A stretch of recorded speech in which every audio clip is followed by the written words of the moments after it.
சிவம் மருத்துவமனை. ஆரோக்கியமே வரம்.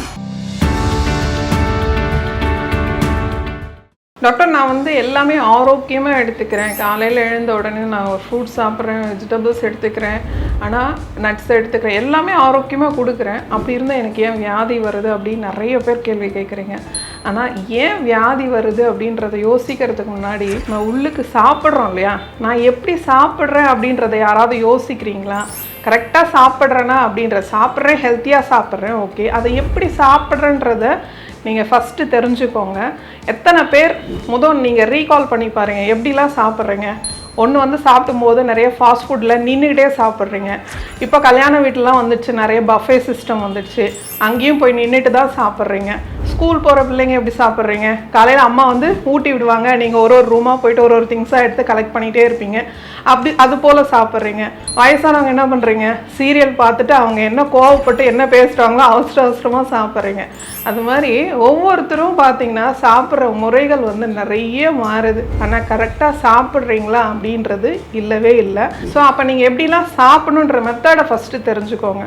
ஸோ சாப்பிட்றதுக்கு முன்னாடி நம்ம வாயில் சுரக்கிற உமிழ்நீர் எந்த அளவுக்கு ஒரு மேஜிக் பண்ணுது அப்படின்றத தெரிஞ்சுக்கோங்க. ஏன்னா உமிழ்நீர் ரொம்ப ரொம்ப ரொம்ப ரொம்ப முக்கியம். ஏன்னா அந்த உமிழ்நீர் தான் நம்ம சாப்பிட்ற சாப்பாடை ஒழுங்காக செரிமனம் பண்ணி தேவையான அளவுக்கு இன்சுலின் செக்ரீஷனை உருவாக்குறதே அந்த உமிழ்நீர் தான்.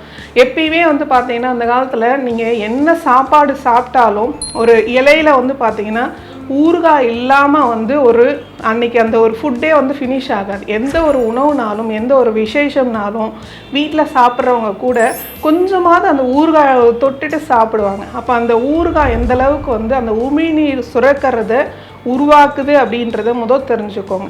அப்போது ஒரு எச்சில உருவாக்கி ஒரு உணவை நம்ம செரிமனம் பண்ணும்போது தான் அது நம்ம ரத்தத்தில் உள்ள சர்க்கரையோட அளவுகளை நார்மலாக வச்சுக்கும். நிறைய பேர் பார்த்தீங்க அப்படின்னா இப்போ சாப்பிட்ற முறைகளில் அவசரமாக சாப்பிட்றோம். ஒரு வாய் சாப்பாடு போடுறோம், ஒரு வாய் தண்ணி குடிக்கிறோம்.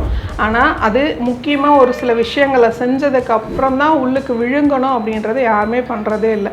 நம்ம சாப்பிட்ற சாப்பாடை நல்லா சிறிய துண்டுகளாக நம்ம பல் நல்லா மென்று அந்த எச்சிலோடு சேர்த்து கூழாக்கி உள்ளுக்கு அனுப்பும்போது தான் வயிறு செரிமனம் பண்ணும். நம்ம சாப்பிட்ற சாப்பாட்டில் உள்ள குளுக்கோஸ் கிளைக்கோஜனாக மாறாமல் ரத்தத்தில் நேரடியாக சர்க்கரையாக கலக்கும் போது தான் சர்க்கரை வியாதி வருது. அதனால் எப்போ சாப்பிடும் போதும் நம்ம உமிழ்நீரோடு சேர்ந்து உள்ளுக்கு சாப்பிட்றது தான் உடல் ஆரோக்கியத்துக்கு நல்லது. நார்மலாக ஒரு டீ காஃபி குடிக்கும்போது கூட அவசரமாக வேகமாக குடிக்காதீங்க. அது கூட நம்ம உமிழ்நீரோடு சேர்த்து உள்ளுக்கு அனுப்பும்போது தான் செரிமனம் அங்கே ஒழுங்காக இருக்கும். செரிமனம் ஒழுங்காக இருந்தாலே உடலில் ஆரோக்கியம் கட்டாயம் இருக்கும். நம்ம திருவண்ணாமலையில்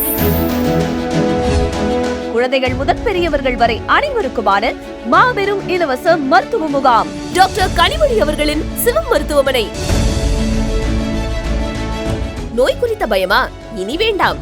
சிவ மருத்துவமனையோட முக்கியமான நோக்கமே வறுமை கோட்டுக்கு கீழ் உள்ள அனைத்து மக்களுக்கும் சித்த மருத்துவம் கொண்டு போய் சேர்க்கணுன்றது மட்டும்தான். நான் உயிர் பாய்ச்சதே மரத்துக்கிட்ட தான். சொன்னது பூரா குணமாயிடுச்சுங்க. ஆயுர்வேதிக மருந்து சாப்பிட்றது, கனிமொழி அம்மா கிட்ட சாப்பிட்றது சிறப்புன்னு நினைக்கிறேன். இவங்க மருந்து சாப்பிட்றதுனால தான் நல்லா ரொம்ப நாளைக்கு நல்ல மாதிரி இருந்து மக்களை காப்பாற்றணும். நிறைய பாராட்டுகள் வந்துட்டு இருக்கு. வாழ்த்துக்களை தெரிவித்துக் கொள்கிறேன். இந்த முகாமோட சிறப்பம்சங்கள் கை கால் வலி, மூட்டு வலி, சர்க்கரை நோய், ஆஸ்துமா, சைனஸ், இருதய பிரச்சனைகள், இரத்த அழுத்தம், வாத நோய்கள், மேலும் அனைத்து நாட்பட்ட நோய்களுக்கும் ஆரோக்கியம் வரமாக சிவம் மருத்துவமனை.